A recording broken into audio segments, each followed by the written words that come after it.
السلام علیکم ویورز، ہم اپنے چینل النافع قرآن اکیڈمی میں آپ کو خوش آمدید کہتے ہیں، اور ہم نے جو آپ کے لیے دعاؤں کا سلسلہ شروع کیا ہے اس میں آج جو دعا ہم آپ کو پڑھانے جا رہے ہیں وہ صبح کی اذان کے الفاظ اور ان کا جواب جو ہے جو دیا جاتا ہے وہ والی دعائیں ہم آج آپ کو پڑھائیں گے۔ تو چلے آئے شروع کرتے ہیں۔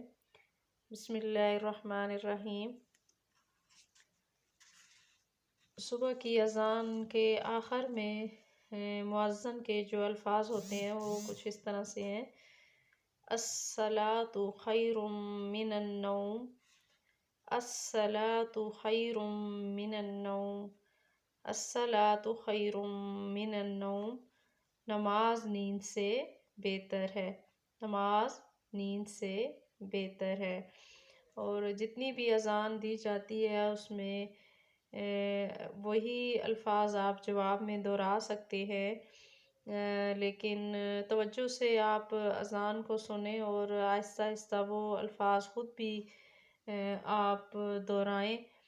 لیکن جب مؤذن کہے حی علی الصلاۃ اور حی علی الفلاح تو اس کے بعد یہ پڑھنا چاہیے: لا حول ولا قوت الا باللہ، لا حول ولا قوت الا باللہ۔